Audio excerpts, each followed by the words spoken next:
Hello, today is March 8th, 2023. I'm sitting today with Mr. Earle Ridgway at his home in Loveland, Colorado. My name is Brad Hoops. I'm the interviewer for the Northern Colorado Veterans History Project. Welcome, Earle, and thanks for sitting down this morning to tell your story. Thank you. Let's start out, if we could. Tell us a little bit about yourself, your date of birth, where you're born, a little bit about your family. Date of birth was December 31st, 1930. Oh, wow. New Year's Eve. And Where were you born? in Nebraska. Okay. And tell us a little bit about your family. You got your parents, what your dad did. You got any siblings?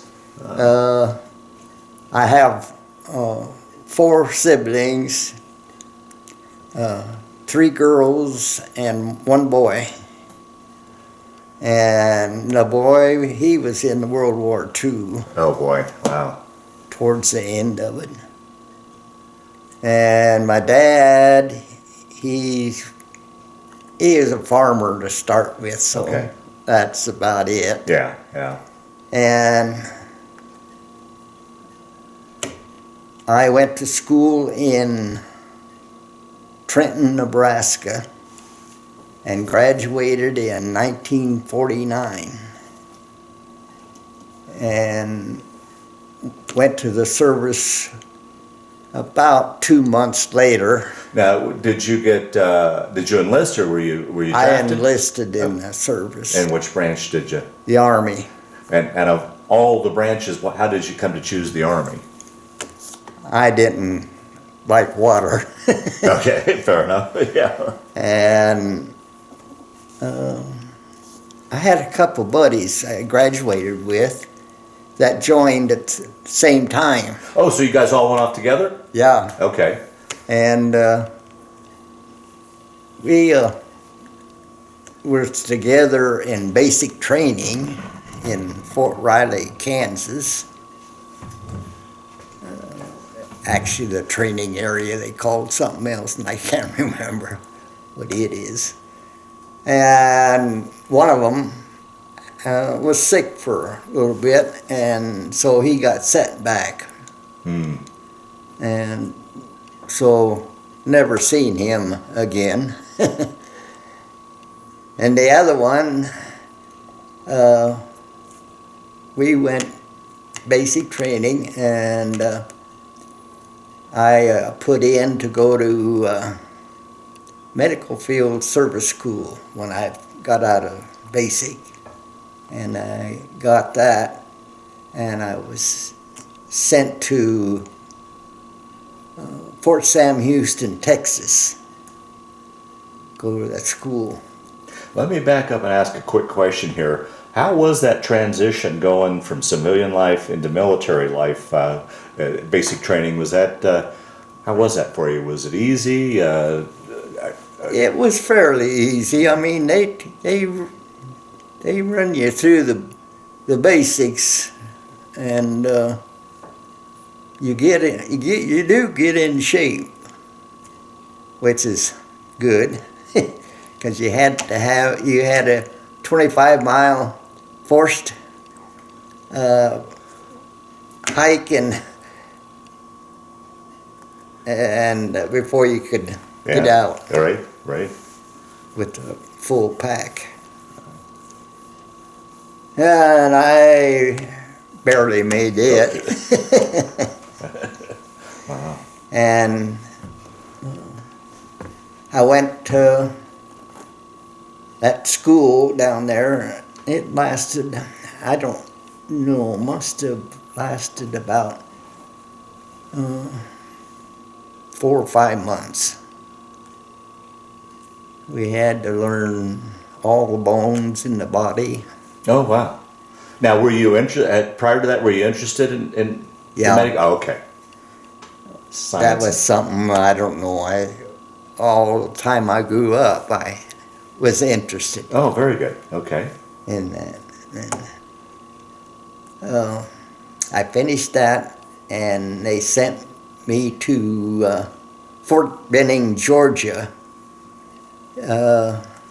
medical company.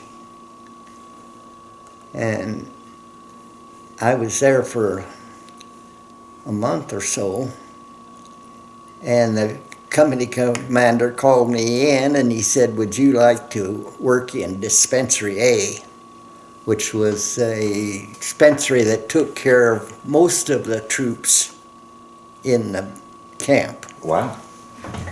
And that was real interesting, and I done the treatment room and took care of all the treatment shots and whatever. And I really liked that. I thought that was great. But only spent about a couple of months there, and this is roughly. Yeah. And the company commander of the medical company I was in called me in one day and said, how would you like to work at Dispensary A? And I said I would. And like I just said, I done all the treatment. And that was really interesting to me. And then this same company commander called me another time and said, you're AWOL, you're supposed to have been over to this other company yesterday. So he said, and that was a Transportation Battalion. And he said, you pack your stuff and get over there. Huh. That was in the same post. And so I did, and was only there about a few days. And we all got on a troop train and headed for Fort Ord, California. Uh-oh. Had the war broke out yet? Oh, yeah. Oh, okay, okay. And about 5,000 of my friends and I got on a troop ship, and we went to Japan. Okay, so that begs the question. Here's this this boy from Nebraska climbing on a ship. Did you get your sea legs, or how was that journey for you? It was okay. Oh, really? Yeah. I didn't have any problems. Really, yeah? There were quite a few on there that did, but I didn't for some reason. And we went to Japan and got off in Yokohama. And we had weapons training there. All the weapons I fired 50 caliber machine guns, 2 and 3 inch recoilless rifles. So, but were you still in a medical capacity as well, or now were you? No, this is just training. Just training. And we had that about a month or maybe or so, and then we got on another boat and went around on the west side of Korea, and we started unloading. We unloaded on landing crafts, and there in Inchon? Yeah, near Inchon. Yeah. And we had to circle so that and keep moving out there in the sea, in the bay there, and till everybody was on a landing crafts and we all hit the shore at the same time. Wow, jeez. Now, when you went over, were you going over as a replacement, or did you go over as a company? I went over as a battalion, Okay, or a battalion. trucking battalion. Oh, you went that? Okay, so that We were assigned. I never really knew all this information ahead of time. I mean, it's when we landed, they said all medical people, because we were scattered out through Sure. Yeah. stay on the beach there. And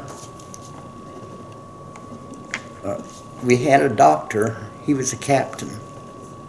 And there was about, when we landed, there was probably 15 of us. And so we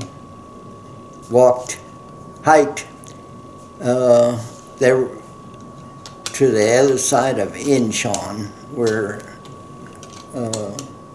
we found a few barracks. They were all ex-military barracks, and they said, well, you're going to be right here. And the doctor was leading us, and we set up our dispensary then in one of these barracks. And the other half was our sleeping quarters, Okay. which was pretty good compared to tents. Well, roughly what time of year did you land in Korea? It was kind of fall, Fall. Okay. or a little late, probably a little past.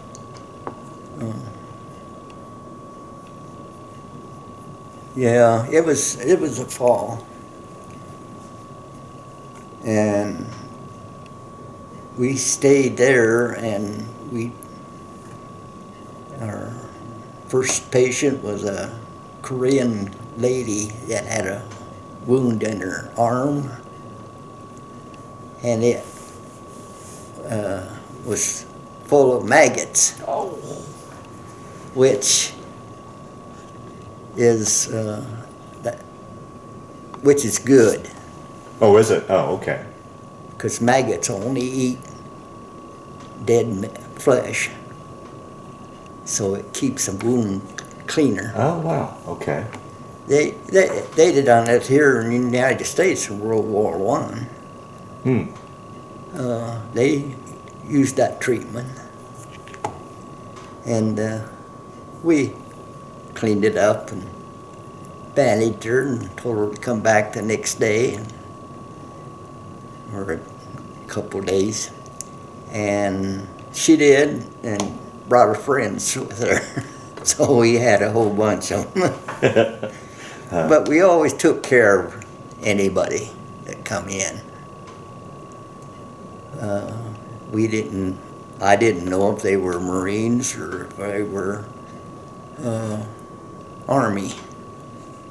We just take care of them. Mm-hmm. And of course a few civilians that would come in. They would have wounds from all the shelling that was done before that time. And we stayed there about a month, and we convoyed in about 20 or so, 25 vehicles at a group, and we convoyed to Pusan. Oh, way south then. Oh, Yeah. Yeah. That was the only place any Americans were yet, is in the Pusan Perimeter. So when you landed on Inchon, was that the initial invasion? Did you? Yeah, Oh, wow. that's when that was MacArthur's. Yeah. Right. And it worked out pretty good because it wasn't that many North Koreans till you got over to Seoul, at least. And because they didn't think that was going to happen. Yeah, right, yeah. And Well, did you, was it the travel from Inchon down to Pusan, was it a safe route? Were you guys attacked No. along the way, or? some of them got attacked. Oh, man. One of them, I know their story was that there was 3 Koreans, and they had gowns on like civilians do, white gowns. And the guys seen them walking down the little street in a little village, and they was all in the same step and everything. So they had a hunch they were military. And so they stopped them, and yeah, they had rifles under their gowns and grenades. So they took care of that. But there was many groups that went to Pusan. And some get lost. It was drive straight through. You didn't stop for. Except you'd stop the first vehicle was supposed to lead the rest of them, and sometimes they would lead you astray. But the people, some of them would go to sleep sitting there waiting on getting instructions on where to go. But we all wound up in Pusan, and we stayed about a couple of weeks probably. And then our battalion headquarters company, and that's where we were assigned to, is the headquarters company of this 52nd trucking battalion. And we got on a boat. It was an old, I thought it was Japanese, but it might have been a Korean boat. But all it was is a big ballroom in the middle of it. And it had little places where it could sleep. It was a luxury boat, probably one day. But I think it probably was a flat bottom boat, and it was wood, because where we're going up to Wawon, North Korea, was all mined. The harbor was mined. And but we didn't have no trouble. We landed okay, and got off that boat, and then we started setting up there, getting everything ready. We had 2 tents, one for our medical, and the other one was our sleep tent. We didn't set them up in Wawon. We stayed in pup tents. And it was cold. That was going to be one of my next questions, was the weather and the cold. I hear it's severely cold up there. Yeah, it was 40 below zero there one night. And you're in a pup tent. And we're in a pup tent. And we had summer sleeping bags. It was cold. But we did get our winter sleeping bags while we were still there in Wawon, and that made a lot of difference. And we started moving then, and then we'd set up our tent. Sometimes only the medical we always made sure we got that medical up. And we could set that up in about 15 minutes. So were you kind of like a MASH unit, kind of a portable medical unit, or? Yeah, we were portical. I mean, sometimes we'd only stay 1 or 2 days, or sometimes we didn't set it up because we were moving yet. So you're moving with the front then? Yeah. Pretty much, yeah. We was moving with that. And we kept losing people in our medical. Like we had a dentist and a doctor, and we had our medical doctor, and we had a dental technician, but he left us fairly early. I don't think, well, he didn't have that much to do, Yeah. so they moved him someplace else, and of course the dental technician went with him. And then we lost one, and we dwindled down. We had myself and my helper do all the treatments, and our doctor, he was a good doctor,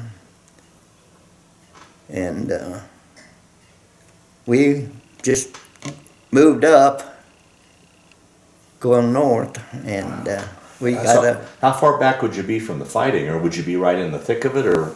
well, or both? not in the thick of it that much. We were close enough that I watched them drop napalm on Chinese when they come into it, with those Corsair airplanes. And in fact, I went to Ham Nang Airport once, and a guy just landed with a Corsair. It had a hole in the right wing. The wings go down like this, and then just when it after the bend, there was a hole in that wing big enough I could crawl through, and the rest of it looked like Swiss cheese. And he got hit, but they had him out before I got there. And I also, they asked at the 121 evac hospital, they needed help, and so my doctors told me to go over there and help them. A casual basis, or were you transferred over the 121? No, I just Went over and helped out? went over and helped them for 3 days. We unloaded, the 3rd Division got hit, and we unloaded ambulance. Of course, when you're new, you get the worst job, and that was working outside because it was cold. And I was assigned to check each one coming in on an ambulance, help them unload, and then ask the guys, how are you? How's your pain? Gotcha. And are you bleeding or anything like that?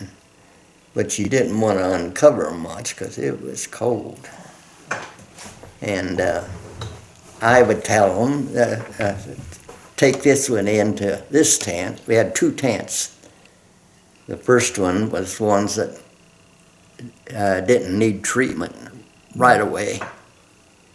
And the second one, you wanted them to get to a doctor right as soon as they could. And I'd tell them, well, put this guy in this tent, and then another one in this tent. Gotcha, okay. So that they get treated when And most of them, I'd ask them how their pain was, and they'd already had their Morphine shot. morphine. So I didn't give anybody a morphine shot unless they didn't have one. If they didn't have one, well, then I'd give them a morphine shot if their pain was quite a bit. And I worked there 3 days, nights. No sleeping. And then I went back to my outfit. And let's see. And while we were in North Korea there, one night I heard a child crying out in the street. And so I got up and went out, and here was this little boy was. I'm guessing 4 or 5 years old. He was soaking wet. It was raining. And he was walking down this muddy road. And I didn't think he could make it through the night. So I took him back to the tent and took his clothes off and dried him up. And I had I don't know, candy bar or something there, a snack of some kind I gave him because he was hungry too. And the only thing that I could get was his mother was killed by an airplane. So I kept him in the company. Nobody hollered. In fact, the whole company, the whole crew, this company, headquarters company, they all looked after him. I couldn't look after him all the time, but I made it. Company mascot, really, kind of? Yeah, he was. Because I got him a mess kit in case we ever had a mess hall. We didn't too much. Yeah. We had sea rations, World War II sea rations. And everybody in the company, they'd write home and say they got this little kid to send us some clothes. And there was quite a few that wanted to adopt him. Oh, wow. And but they wouldn't let North Koreans come into this country. So he's just stayed in the company, and I make sure he was clean and getting along fine. The guys were really good. They'd see him in line and they'd, come up here with me. And he got along just fine. He learned English really quite fast. He could speak it and he knew what it meant. Wow. And and I just finish the story. Yeah, please. Him. When we moved back south, we just took him with us. So he wound up being a South Korean. And he was still there. He was in our medical unit, actually. But he would wander around where the company was and but he stayed with them. Wow. Uh, Any idea whatever happened to him? no, I had our houseboy take him to school. I said, now you make sure he goes to school, because he's going to have to live here. So he done pretty good. No, he was still there when I left. Wow.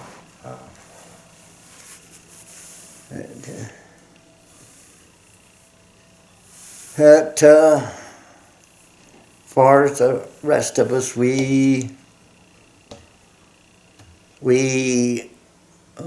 still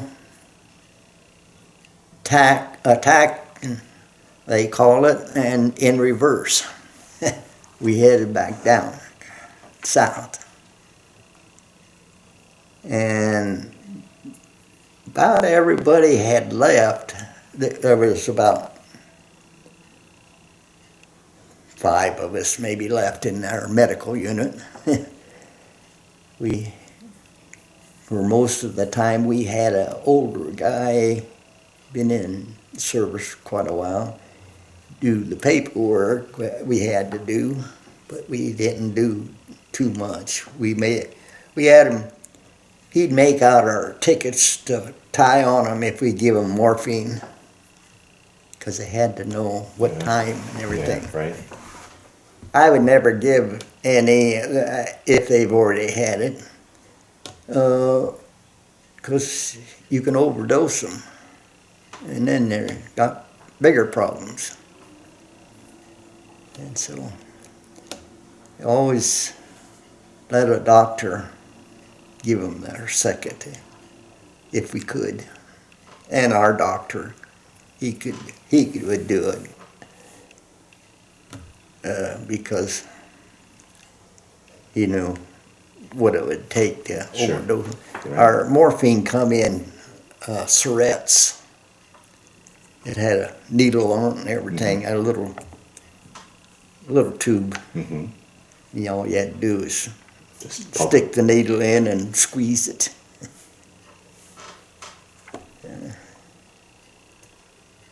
And we moved back south, and I think he kind of went with the headquarters company, because he wasn't there when I left. There was about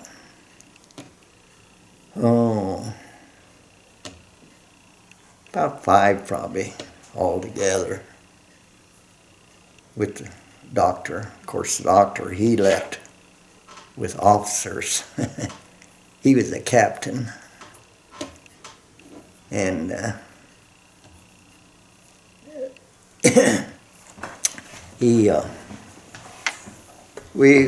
I was watching them, well, there's three of us, I guess, watching them drop those napalm and strafing. Wow. And most everybody had left Army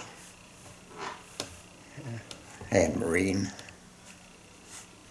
And there's an LST pulled up on the bank one morning, and they told us we better get on it if we want to leave.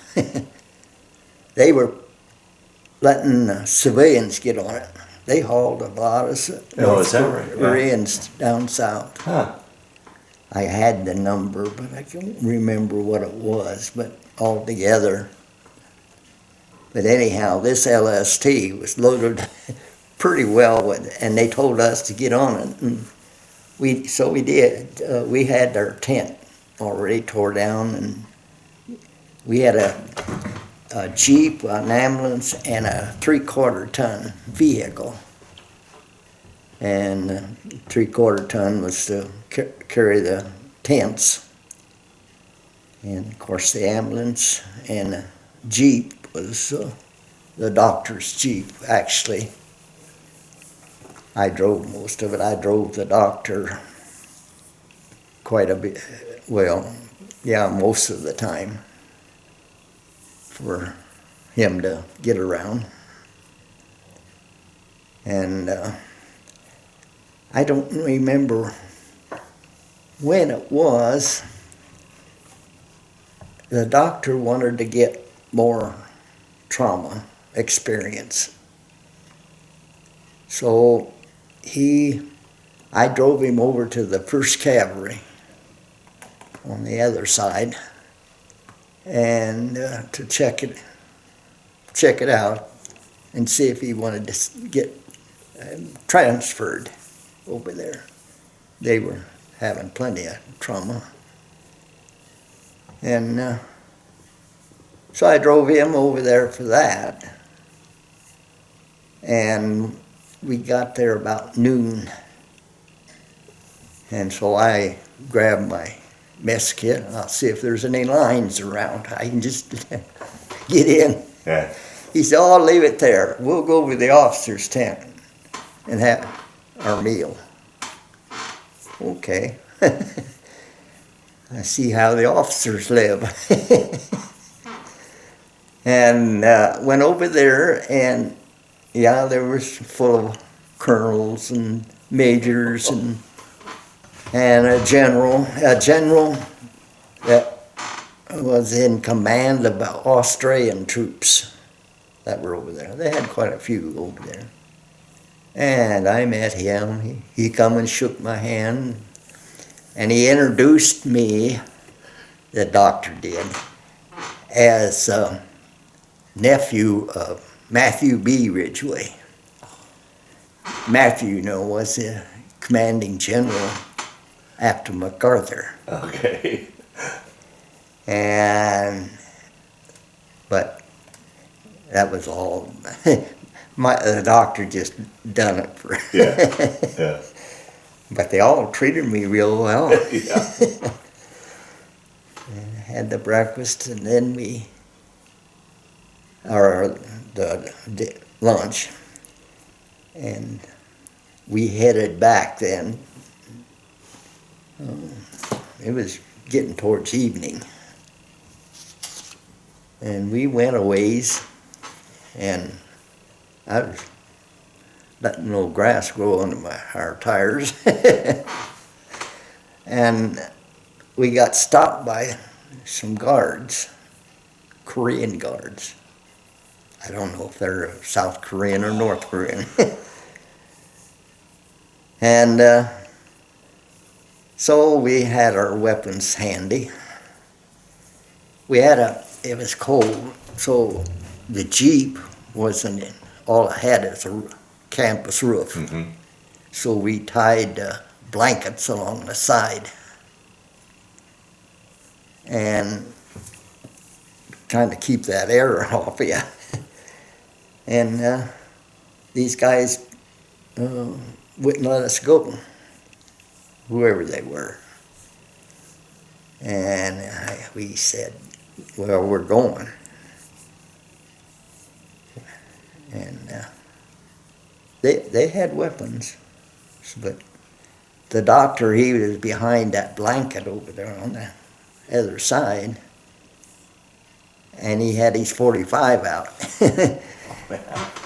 pointing at them. They didn't know it, but I had my carbine in my lap in case. And then they wanted us to turn our lights out. I said, "The heck with that," because all the bridges were blowing out.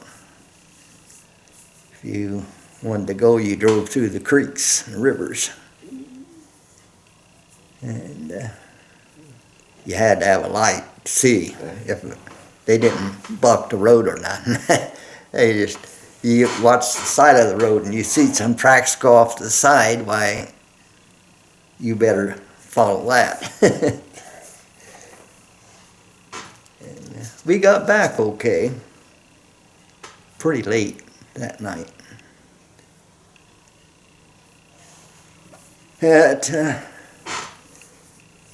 He did transfer over there, and I didn't get to see him again. Mm. He was really, I learned a lot from him. I done all kinds of treatments, and we got a dentist then afterwards to be the doctor. Hmm. And I didn't have too much faith in him. Yeah, sure. Had a surgery to do, and I said, no, we ought to send him over to MASH. Our operating table was a stretcher sitting on top of 2 foot lockers. And that was not good. Yeah, right. I told him once, I think you ought to send him over to that. Nah, he can do it. Well, I let my buddy help him. I didn't help him. Hmm. You know, a cyst, you don't really know. They have little offshoots on it, and it was right on his spine. And but I mean, the guy, it healed okay anyhow. But I don't know if he ever had any trouble with it. Hmm.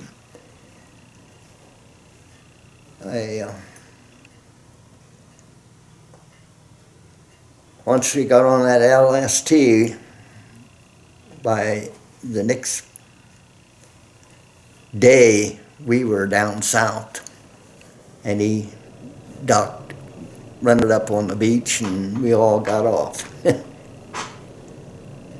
And we drove to, I believe it was Tegu, and we set up our tents in a rice paddy.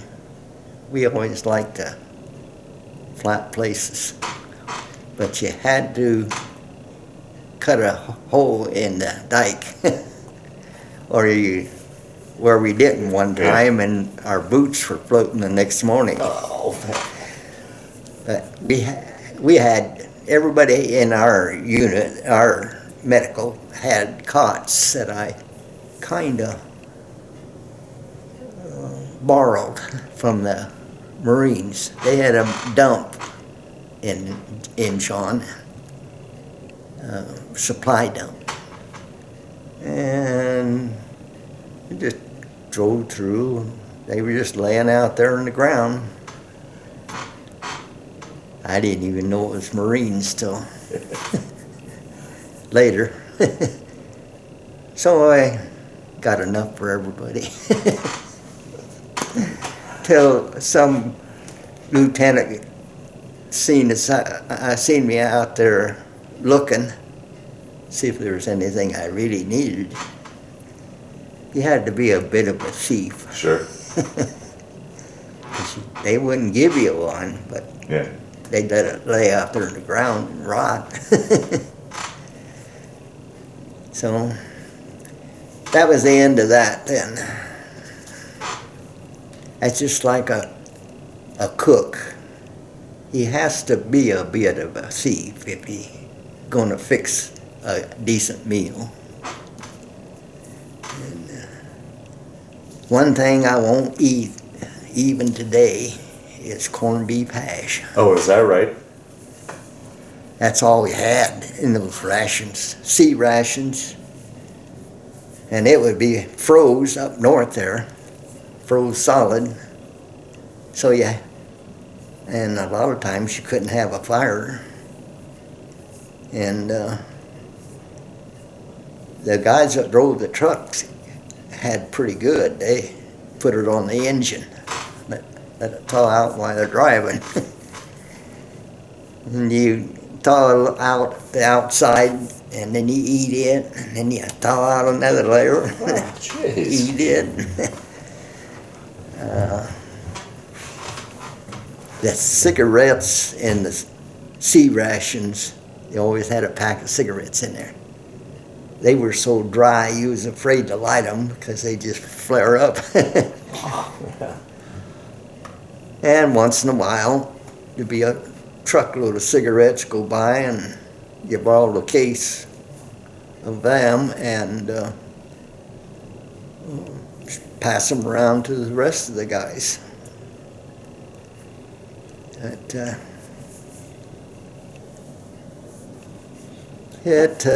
How do you think you made it during that time? I mean, you probably weren't sleeping very well. Hygiene probably wasn't very good. The food doesn't look like it's very good. You're out in the elements, and any one of those things could take a man down.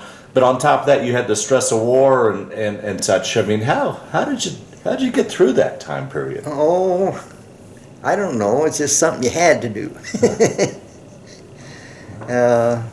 I mean, your buddies, you had to help look after them and see that they get the care that they need. And I don't know, everybody looked out for everybody. I would ask these guys, now this is back, if they had their morphine shots. Mm-hmm. They didn't lie to me. Yeah. They'd tell me. And sometimes they'd say, hey, well, why don't you take this other guy? I'm not hurting too bad. Mm.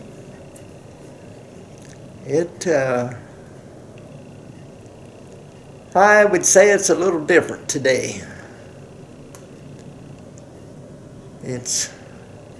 I don't know if it would be the same or not, but in the service, but everybody kind of looked after another one. We would put up the tent, and there'd be a guy walk by and, hey, come over here and help us put this up. They'd come over and help us put it up. I don't know, being it was a medical tent, if that helped or not, but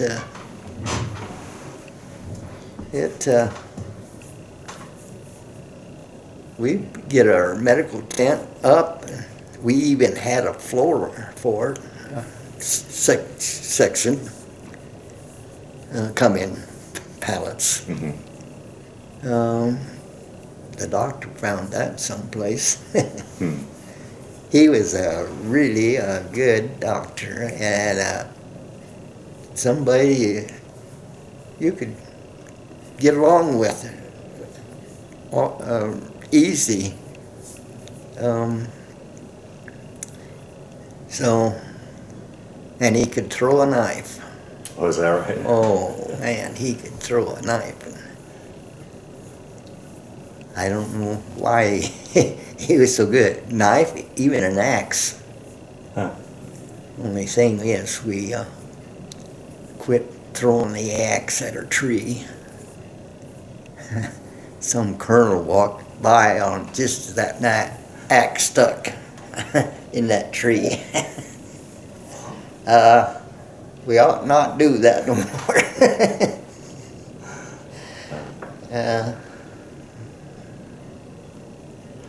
Now, I know interviewing other guys, other Korean War veterans, they often talked about getting an R&R back to Japan. Did you ever get that? Yeah, I did. Okay. Get that, and I wasn't too crazy about it. Oh, really? But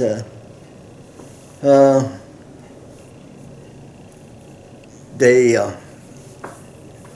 used I think it was a C-130 cargo plane, and it had canvas seats along both sides.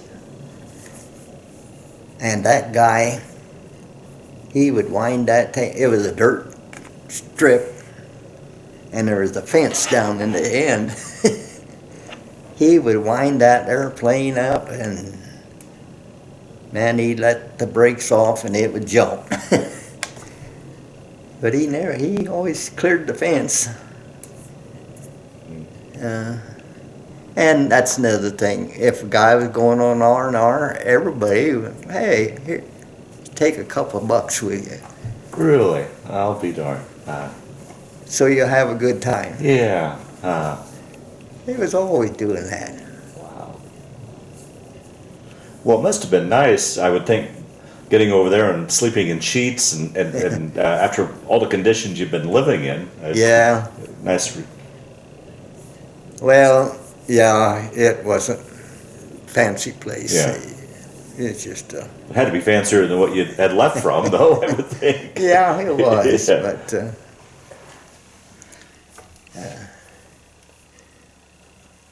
yeah, we come back down to, I think it was Tegu, but and then we stayed there just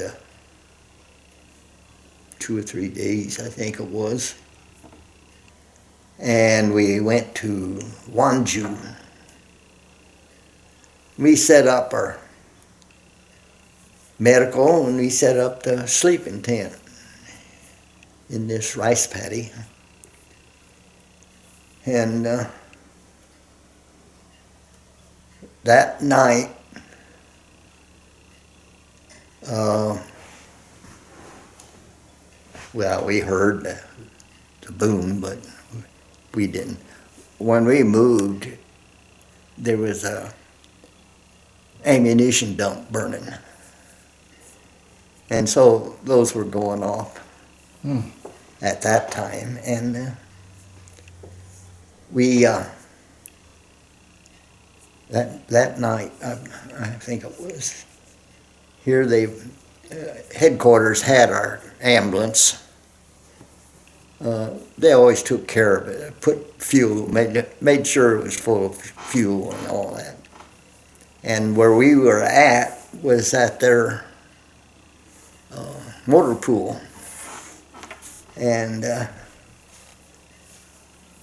we liked to stay by the motor pool because they had a generator. And they'd run us a wire down to our medical tent. But they hadn't done it yet. And here the ambulance come in. Is after dark. Somebody drove it down. And because we weren't even called that. And they had a guy in there.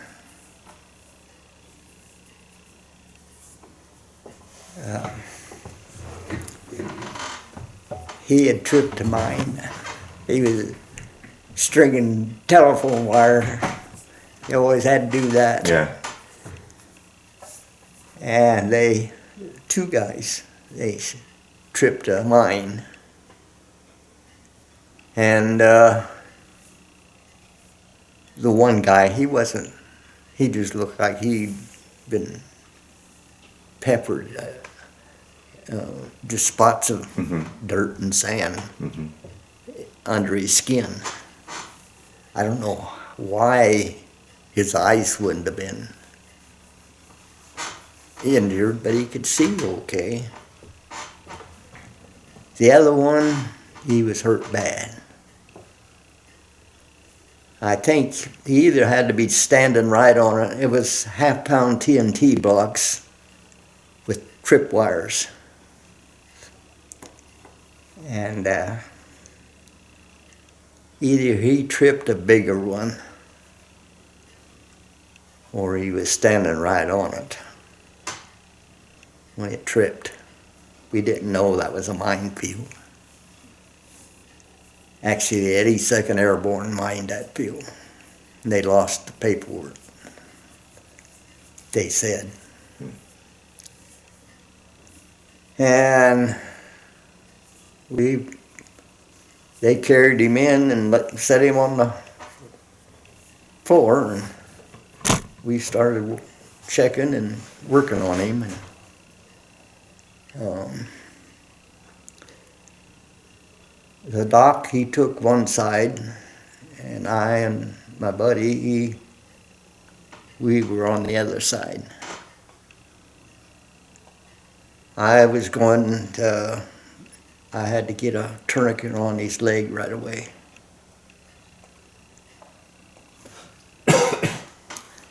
And my buddy,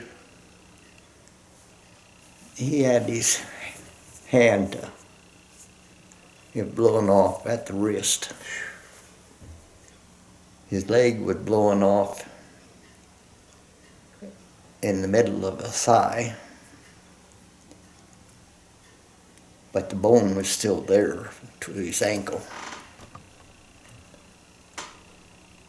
And the doctor, his other foot was off at the ankle, and his other hand was right blown off this much, except this finger. I think they could save part of it, but they saved it, and his thumb. And we took him to MASH Hospital. Right, I got the well, I had some problem getting tourniquet on. The lower leg bone was folded up under him, and we had only a lantern, one of the gasoline lanterns. Yeah. I said, could I, and we was on the doctor's side, somebody was holding him. I said, can you show that over here just a second? So they did, and then I could see where the bone was under. I reached under his thigh first, and here was a bone.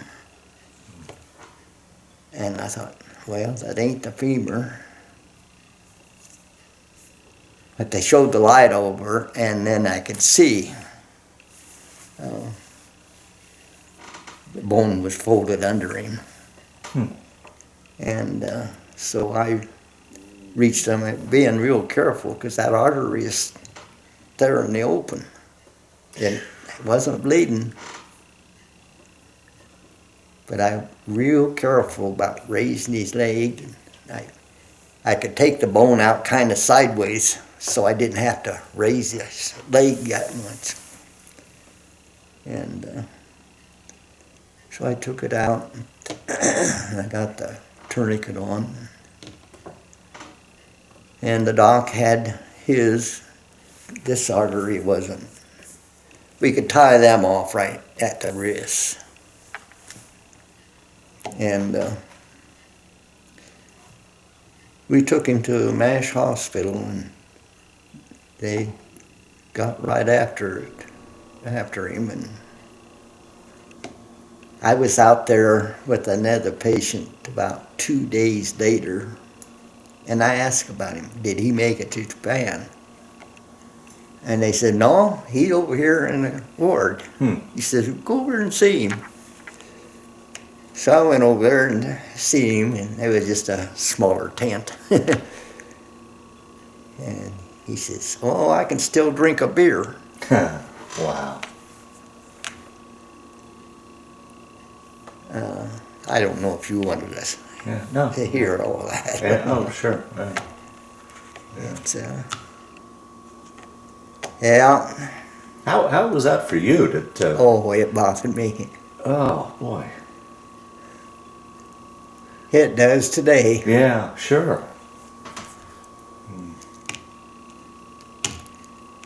Yeah. But anyhow, we went. We had to go in. You could tell when one of them went off after that. You knew it was tripped.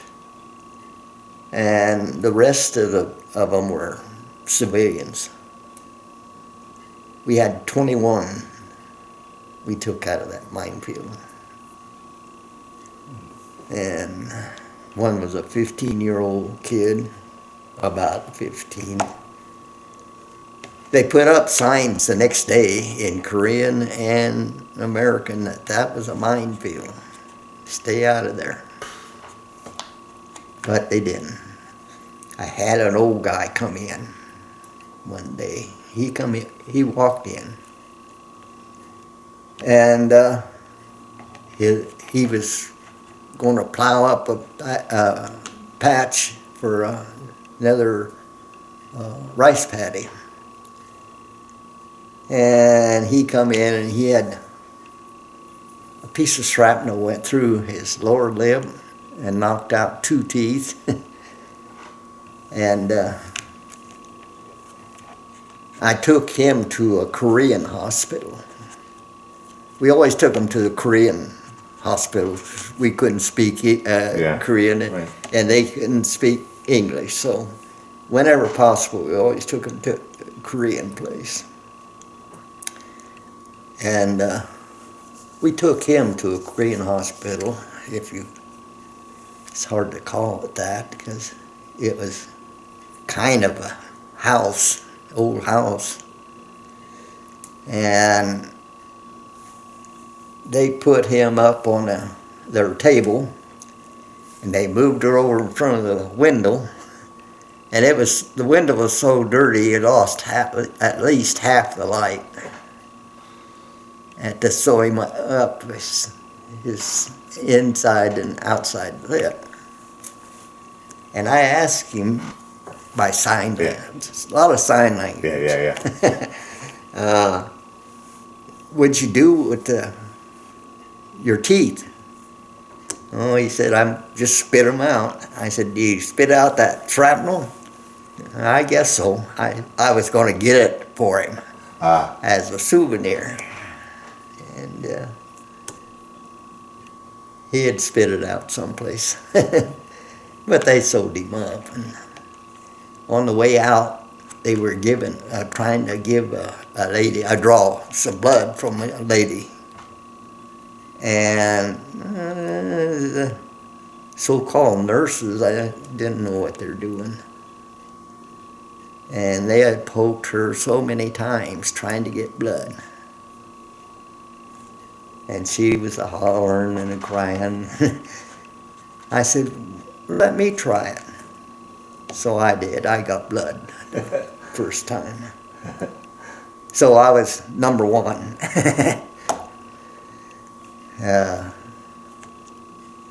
I even pulled a Korean's tooth. He begged me to pull his tooth. It was hurting. I said, no, I don't do that.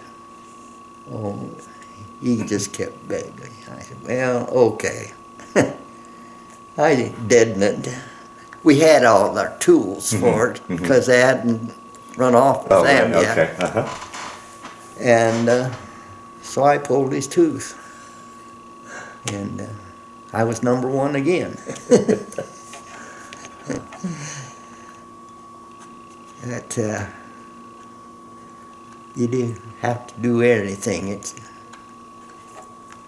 There comes time where you have to do it. Yeah. But, and that's,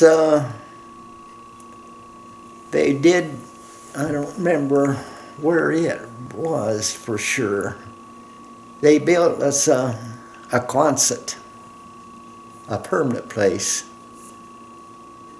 And that's where I left from. We had to walk to the ocean.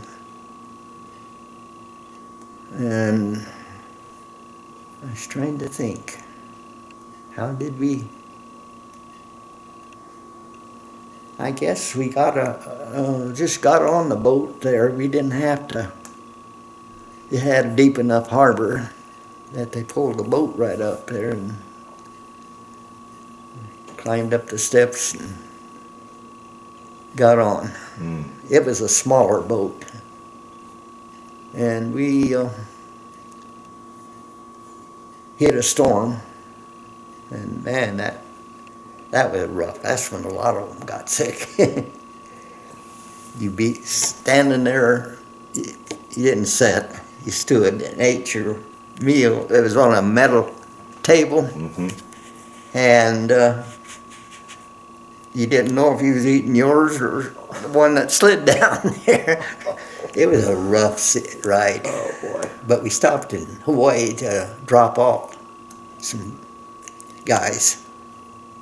And of course nobody else got off. They just dropped them off and took off again. He was there for a couple, 3 hours, and that was it. Well, before we get back to the States, I'd like to go back to Korea and ask you a couple questions. What would you do when you weren't on duty to entertain yourself or to pass the time? What was... Well, not a whole lot. I took some pictures, and I had a Japanese, one of those little tiny cameras, and then I had Argus C3, I think it was, 25 millimeter. And I'd take pictures of different things and different people. I developed them myself. Really? Under a blanket. And that's the reason they weren't that good. Some of them ain't bad, but I got some in here. Oh, good. Well, yeah, definitely go through those, yeah. And, but I never did get to one of those shows. USO shows? Yeah. Oh. Never did be in the right spot to get to go to one of them.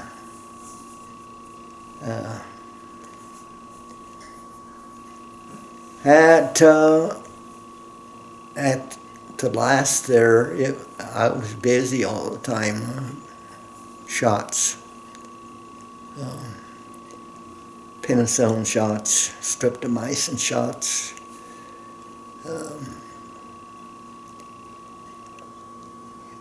I even had a lieutenant, first lieutenant, look me up to get a couple shots.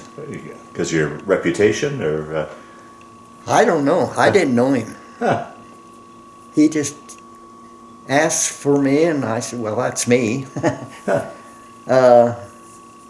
He says, okay. He says, he needs a couple of shots. He didn't want them on a record because he's going to be a lifetimer in the service. He didn't need that any record. Well, we didn't. Our records were so bad, they probably wound up in the dump anyhow. Yeah, yeah. And so I gave him his shots. He had 3 shots, in 3 days. And a few days afterwards, I come to work. This was in that Quonset. Mm-hmm. And here was a sack with a fifth of whiskey in it. Ah. Country Club. It had my name on it. I knew where it come from because enlisted people couldn't buy it. Yeah, right. Officers could. I traded that for a watch, I think. The guy had a Gruen watch. It was a nice watch, golden. And he wanted a bottle worse. And I said, well, I need a watch. We just traded. Yeah, yeah. How was mail back and forth? With you guys moving around and what have you? Were you... He didn't get it right away. Yeah. But it wasn't that bad. I had a guy in the company, it was a mail person, and he kind of kept track of everything.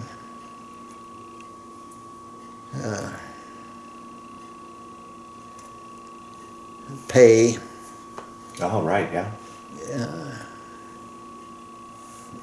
They would get that to you sooner or later. You didn't have no place to spend it much anyhow.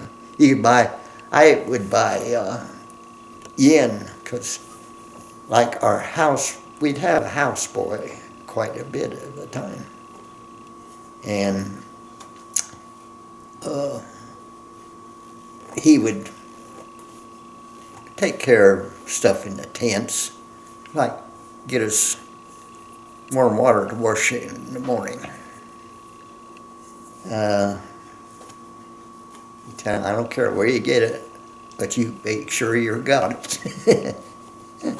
And they always were trying to learn English. So you'd have to repeat and tell them what it meant. And then you could threaten them. If you don't do your job, you have to go to the Army, Korean Army. Oh. So none of them like that. They weren't that enthused Army. Well, they've been occupied for many years or forever for some of them. Right. Japan was the last one. They seemed to they liked Japan better than any other. China they didn't like. China. See, Japan already had taken Manchuria, and so they were on their way to China at the time. So,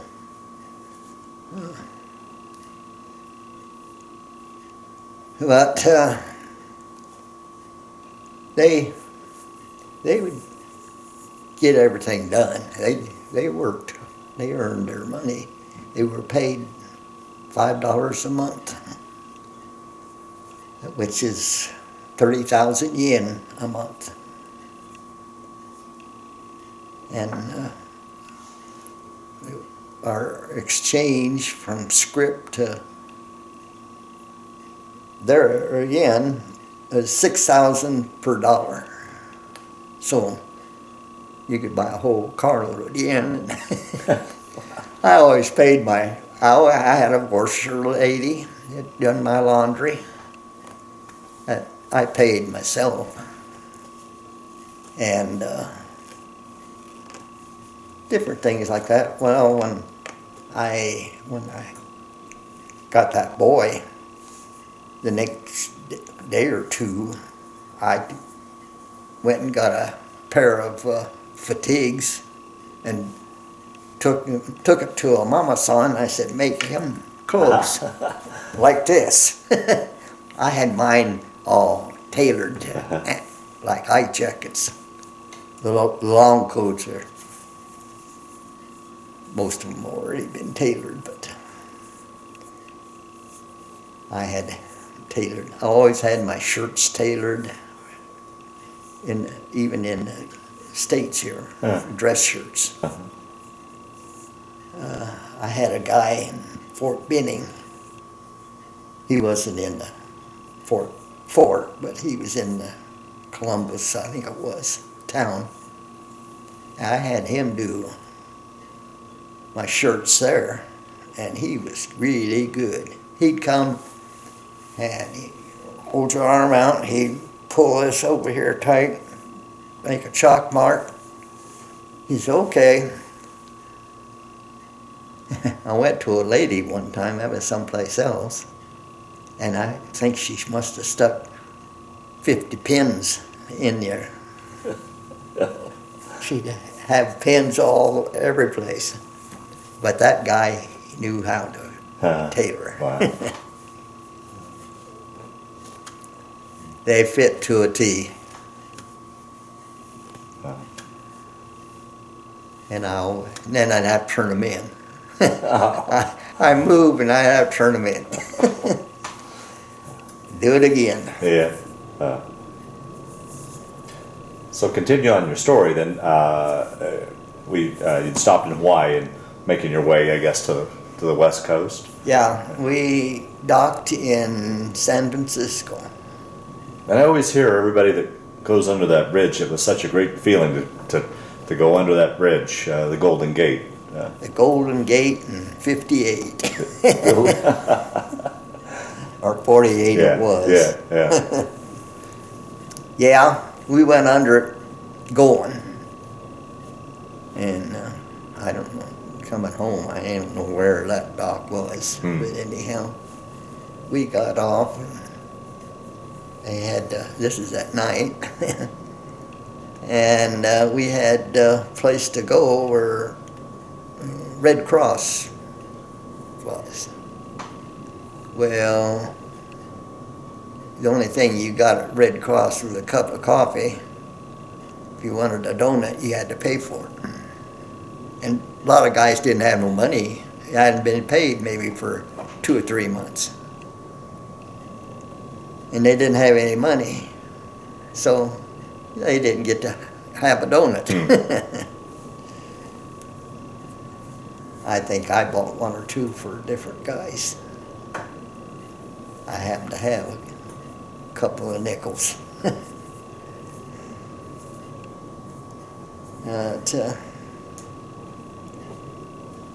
We then about the same time we got on a passenger train and came to Fort Benning, Georgia. Not Fort Benning, Fort Carson. Okay. And that was you went in when you got off the train and they hauled you to this building. And I got off, we were first 3 graders got the post they wanted, and everybody was supposed to get the Army area. I went in line, and the guy said, "Well, where do you want to go?" I said, "Fitzsimmons General Hospital, Denver, Colorado." He said, "Okay." He said, "Just a minute." He went through a bunch of papers. He says, "You're going to Fort Ord, California." Oh. And so that's where I went. And How much time did you have left to serve at that point, roughly? well, see, I got Truman give me 9 months more on my enlistment. I had 3 years enlistment. He added 9 months to it, but I didn't quite serve all of that. So at Fort Ord, this guy, the sergeant, he come out and read the orders every day in the morning. He'd come out and he said, "So-and-so, so-and-so, you're going to Camp Cook, California." And they'd call him names. And it didn't bother him any. So went to, I think we just took a bus down there to Camp Cook. And it's Vandenberg Air Force Base now. Oh, okay. But then, and they activated the 44th Division National Guard. We were supposed to train them. And of course, the regular Army couldn't get any because they filled up their quota before they got there. They left, like the medical company was from Peoria, Illinois. They left Peoria, maybe they were privates, and they got out there, they were corporals or sergeants because they filled up all the rank. And that was foolish. That they put us, we had to carry their duffel bags to their barracks. And I never found a regular Army guy that ever didn't carry his own duffel bag wherever he's going. I don't care if it was 5 miles. Yeah. And they wound up lots of places. You can't get a regular Army guy to carry a National Guard's duffel bag. Oh, okay. Okay. And I had a truck, in charge of a truck. And we always had to stop and go get gas most of the time. they had us, before they got there, put in a new sidewalk up to headquarters. It was just sod before. And I was the lowest guy on the totem pole. We had sergeant, master sergeants and techs, and I was staff, so I was low man on a totem pole, and had to dig out the sod, and then we put rock in there for a sidewalk. But the only thing that I taught them was how to put a tent up. There was another guy was in this company. He was out of the 24th Infantry Division over there. All right. And they had some lieutenant, second lieutenant, took them out to show them how to put up a squad tent. They went out there and they spent all morning, the whole company. He didn't know nothing about putting up a tent. And we kind of made fun of him. So the next day, this other kid and I, we each took half the company. They gave us half the company and said, you go show them how to put up a tent. Okay, we'll do it. We went, got them, and had plenty of people. Put up a tent. Showed them how to put one up, and then I'll take it down. Fold it up so we can transport it. I showed them how to do that. Okay, open it up, and we'll do it again. But I wasn't too happy about that deal. They should have learned that at home. Yeah, yeah. I thought that was, of course, I didn't have long to go, so I guess they just, this guy that's out of the 24th, he didn't either. They finally shipped him out, and him and I, and well, there were half a dozen or a dozen guys still in that medical company. It was probably guys that weren't able to go overseas or something, I don't know. Anyhow, he was the first sergeant then. He was tech. First sergeants are masters. And I was field first. Take them out on details.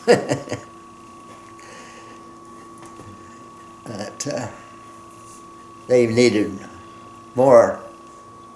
It should have had me showing them more medical. Wouldn't have been such a waste. But they didn't want to do none of that.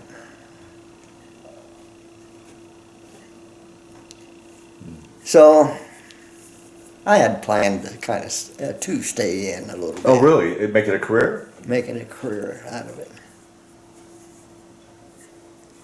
But I would have to go to more school.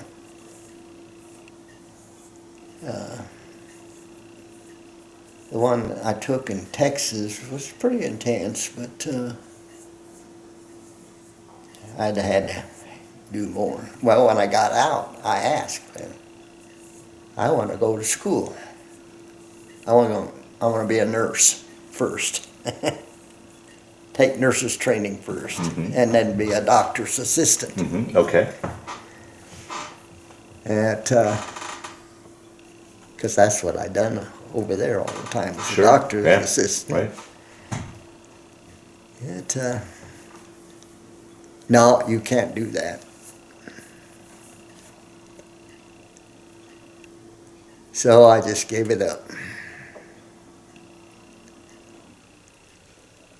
I could have been a first responder with a little more school.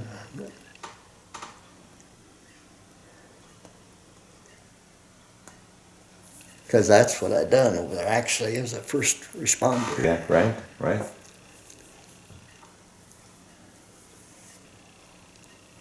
Well, So that, and then you mustered out in California, or where'd you muster out at? California. Yeah, and then came back home to Nebraska then, or let's do now. Let's do your post-military years as much as you want to talk about. You know what you did afterwards as far as career and a little bit about family, and then we'll wrap her up. I went down to the unemployment office, and I had to get a job because I didn't have no money. I sent money home, and my parents used it all. So I had to get a job. And they said, well, you can go to work at Montgomery Ward, $30 a week, and then a commission if you sold enough. I said, well, I could probably make that much selling pencils on the street corner. So they mentioned a auto parts wholesale house. I'll check that out. I went there, 75 cents an hour. That's a little better. And it was a good job. They rebuilt engines there, and it was a big store, auto parts. And I worked in the receiving and shipping area. And I worked there for about 2 years. And I was making $1.25 an hour. And that's what a guy was making I worked with. And he'd been there for 15 years. So there ain't too much for future. Yeah, right, yeah. So I quit, drove out to Denver and looked around a bit, and come back, and the guy told me they were working on that road from Hagler, Nebraska to St. Francis, Kansas. Yeah, I always thought, well, the guy took his time to tell me about it, I ought to at least check it out. So I went out there, and they were pouring cement. They poured cement culverts. And I told the guy, the boss there, I said, I ain't too good on a wheelbarrow. I tried that when I was in high school, and they're hard to control with cement. But he says, there's other jobs you can do. Okay. And I think I started out at $1.40 an hour. And I'd done that for 3 years. In 3 years' time, after a year or so, they had a drag line there. I said, I'd like to learn how to run that drag line. I told the boss, I said, I'll do it on my time after work on Saturday and Sunday and learn how to run that thing. And that's what I did. The boss would tell me, well, you dig out for a culvert here, and so I did, and you had to be careful not to dig it too deep. I mean, it had to be flat. So I done okay, and I done that till we moved to a job in eastern Nebraska. And I done it there, and then when day the boss come up and says, well, do you want that job? They hired more operators, but they'd never stay. That was an old drag line. And after the last one at that time quit, he says, do you want the job? I said, yeah, I'll do the job. So that's what I done for the next 3 years, but it was heavy work, and I hurt my back. Oh boy. I said, I got to do something else. And I come out here, and I bought a station, a gasoline station first, and I run that for a year and a half, and it's all work and no pay. I made 3 cents a gallon on gas. I said, I want something better.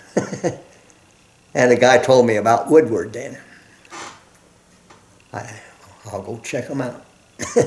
I went and checked them out, and it looked interesting. I never run machines much. Never. And I started there in the drill department. And they had a little sensitive drill that they done a little job there on, but they had mostly, they were 6 spindle gang drills. 6 spindles on one table. And they had four tables. So I started, and I stayed there for a couple of years, but in that 2 years, before the 2 years was up, I got to do jobs that were pretty sensitive, only real close tolerances. And they called them ball heads. And I got stuck doing those ball heads every time. You had 6 holes around a round part, and they had to be on the same plane within 1/1000ths. And that's checking them on the inside of that hole, because there's a plunger that went in there that regulated the fuel. And I always got stuck on that. I could do 25 in a day on a shift. And it was a little bit more than most of them did. And then worked there a couple of years, and then I was that lead man. I go around and inspect parts that they were running. If they weren't within tolerance, they weren't no good. They were scrap. Most all of the parts. Once in a while you have one, maybe a chamfer on a hole was oversized just a little bit. Well, it's okay as long as the seal would cover it up. If it wouldn't, why, they were scrap. Guys would always, they call me, what was it, split limit.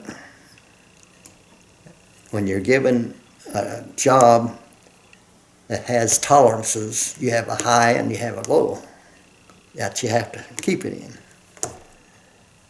And that's why they called me that, because when it gets close, I would tell them about it so they can adjust it before they scrap it.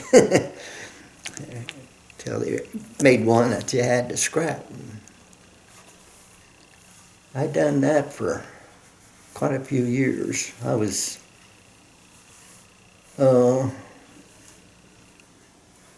assistant supervisor, actually. I was in charge of the night shift when I worked nights. And, then the superintendent called me in and said, how would you like to be a supervisor of burning department? Well, I thought, I said, I don't think I would. It was mostly women. And you know how that goes. They're groups. Well, this one here don't do this. I said, no, I don't think so. Then he said, a few days later, he said, how would you like to work in methods? That's what they called manufacturing. They gave us a new name. They always give you a name so they don't have to give you a raise. But anyhow, so yeah, I'd like to work in methods. That's manufacturing engineering. But they called it methods at first.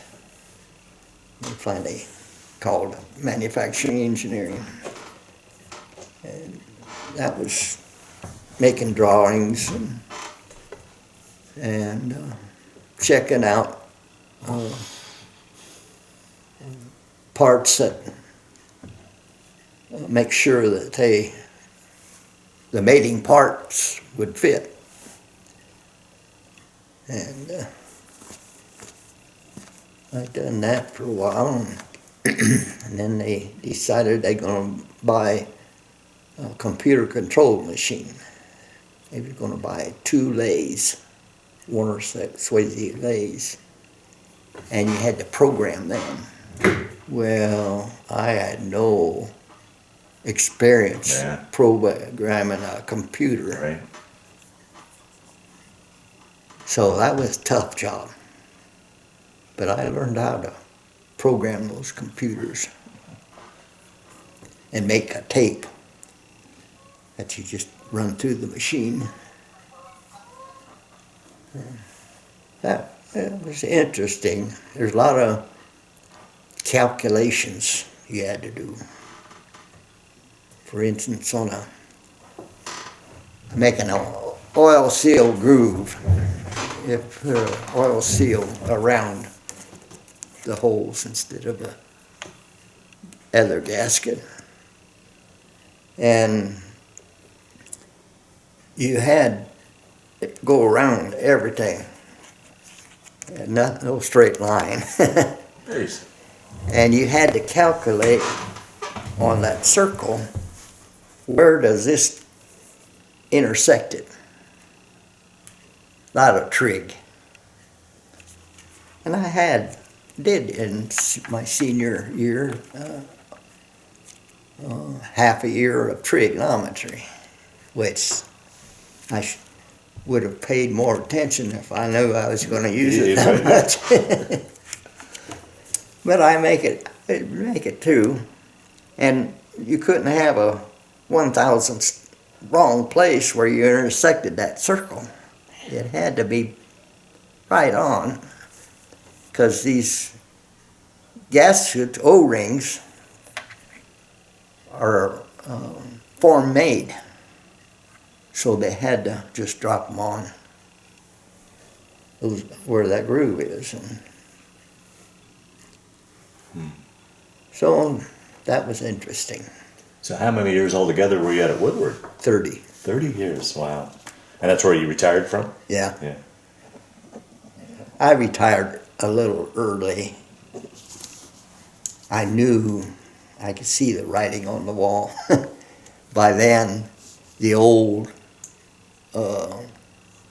bosses were gone, and the new is you had to have a college education. Mm-hmm.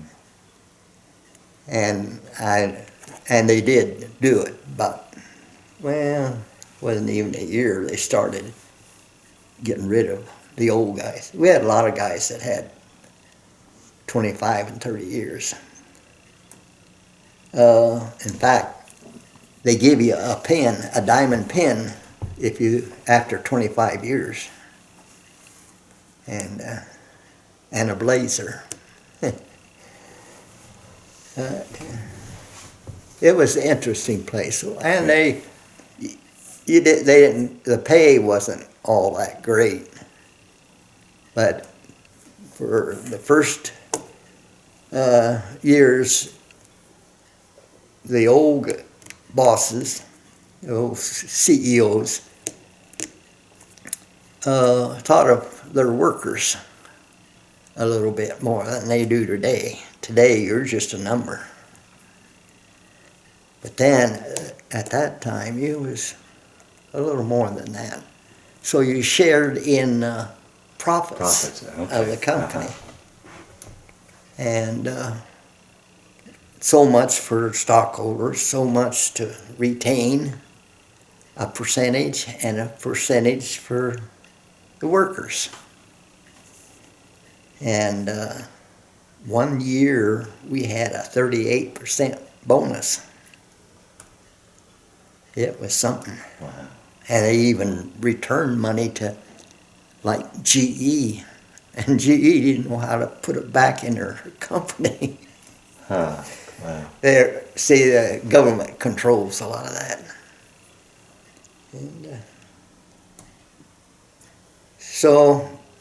And Earl Martin was his name that was CEO. Well, he married a Woodward girl.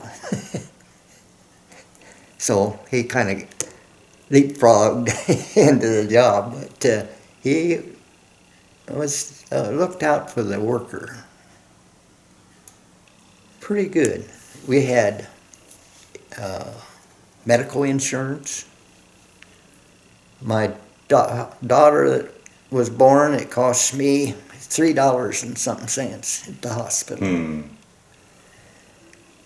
I think my wife got a box of tissue.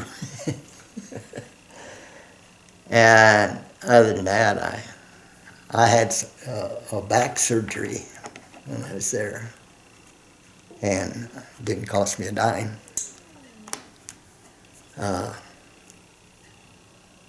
And then they even started a barber shop for the workers. Right. Yeah, remember that. And there was quite a few of these little things that they would do. So it didn't make, the pay didn't really show it. Yeah, right. So once you retired, did you fully retire, or did you go on to do anything else after that, or? I had planned on doing some volunteer work, Oh, okay. but I had that cabin in the mountains that I built, and of course that takes a lot of time too. So I never got around to doing really that much volunteer. I mostly just retired. Yeah, good for you. Yeah. Also, Woodward, they would take so much of the profit and put in a fund for the people, pension fund kind of what it mattered to. And you could take out a percentage of that every year if you wanted. The government controlled it. But the money actually was in your name. So that a lot of times companies at that time were buying a company and then taking that money out and paying off their company, what they're spending on the company. And so you lost it. Yeah. But they never done that there. Oh, good. So that helped a little bit on retirement. Oh, you bet. Yeah. And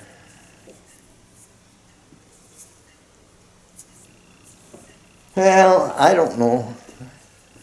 if you can get enough out of the Oh, no, it's interview. very interesting. You want to finish up? You want to talk a little bit about family? Your wife, children, grandchildren, or how many you've got of each? Or Well, yeah, I got married while I was there, and we have 2 children, a boy and a girl. My boy even started out at Woodward. That's another thing they had is academy class, they called it, where, and it actually started before they're out of high school. It could be, they called it something else. It was a different class, but they called it something else. And he applied for that, but he didn't get in. But the academy class then, he applied and he got in. And there, that class is they worked half the time. They went to class the other half. When they worked, they paid them for it. And they couldn't run a machine till they were 18, and then they could run a machine. They started this at 16. So they done yard work and stuff. okay, sure, yeah. And they done the company yard, and they also done Puli Valley's yard. Okay. They started that years before. And Fred, what was his name? Doctor. He's the one that got Woodward to move to Fort Collins. And him and Earl Martin were friends. So it kind of a long story how everything worked out. Yeah, right, sure, yeah. My son, he worked there till they sold off a division. We always said they sold the people, the rest was free, to General Electric. Ah, And so my son went there with him. He worked for GE then for, I don't know what, well, he carried over his time at Woodward on his new job. Certain ones could carry it over because he was the academy. Also on that academy, after 2 years, they could go to Ames and get a degree. They had to go to Ames 2 years, and then they got a degree, and that's what my son did. okay, uh-huh. And which was good.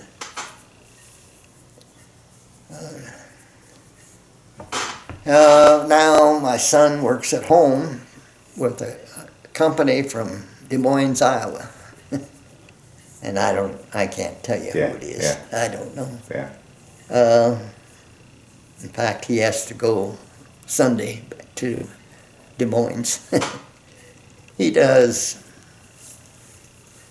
he keeps track of people.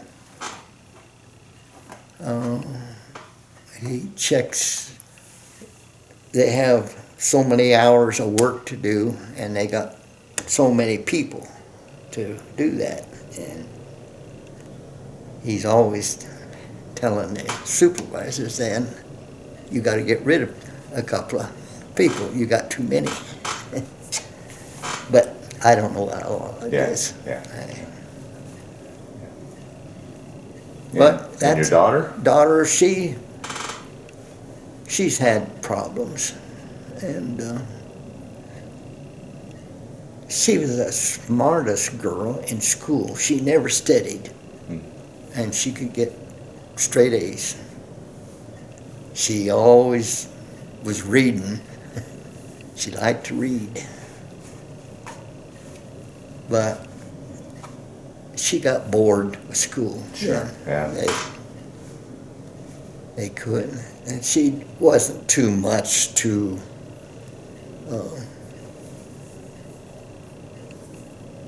work with other people, or not really. I mean, hard for her to volunteer. They asked a question. Well, she wouldn't volunteer to Yeah, right. so much. She was bashful. Okay. And we tried all of her young life. She always had to have her brother go with her to school. You go get it by yourself. Just tell them. They won't bite. But she was bashful. Yeah, yeah. But she could have done anything.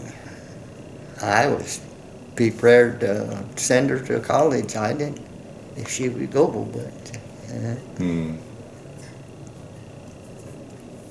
And how many, do you have any grandchildren, great-grandchildren? Yeah, I have 4 grandkids. Okay. My son has 2, and my daughter had 2. Okay. A girl and a boy on each one of them. Okay. And then I've got great-grandkids, but I can't tell you how many. Yeah, fair enough. I never see that much. Yeah, yeah. Well, I got just a few more questions, and then we'll wrap this up. You know, the Korean War is kind of known as the Forgotten War, and you guys are known as the Forgotten Veterans. What do you think about that? Does that bother you at all, or? Not really. Yeah. I understand the war halfways, and I don't think they should have got into it, really. It didn't accomplish anything, Yeah. except half of Korea, it really accomplished something. Well, I tell you, I think the best thing they can say about you guys. I mean, have you ever seen that nighttime satellite picture of the Korean Peninsula? Yeah. Where it's just pitch black in the north and it's just complete lights in the south. I Yeah. mean, that's a tribute to you guys and what you did for the Oh, country. yeah. I mean, for those people that lived in the South there, it made a whole bunch of. Yeah. But for that many people, what did it cost us? Yeah. True. Right. Like this one guy that I told you. I thought about him a lot. What can he do? Yeah. What can he enjoy doing? Yeah. Oh boy. So that kind of stuff, Yeah. you wonder. Their good fortune in the South, At his expense. Yeah. it cost a lot. Yeah. How through the years did you ever keep in touch? Anybody you served with, that doctor or any of those? No, I never did. Yeah. I don't know.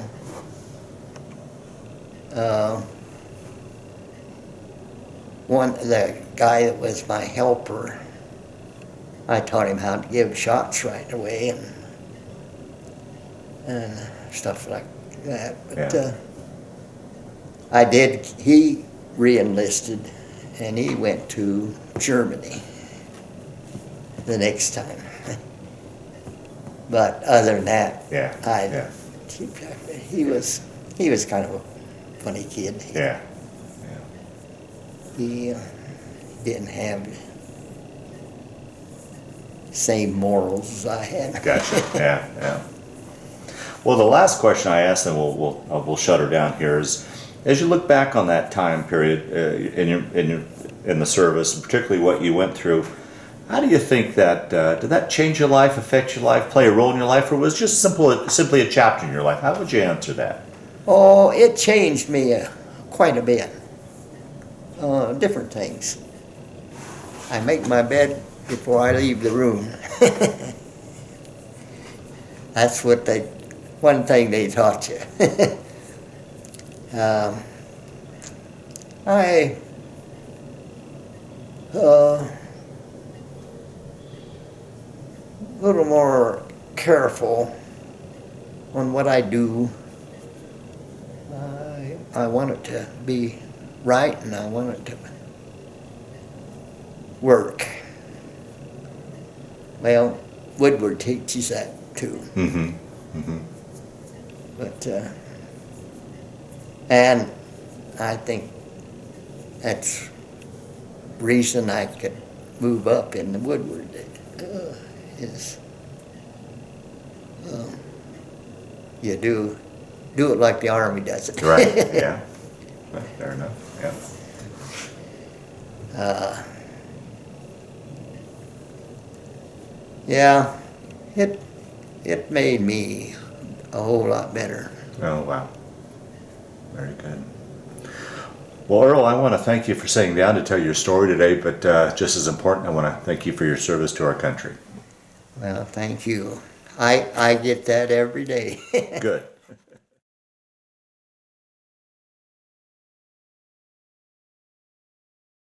Of me at the end of my basic training. That's me. I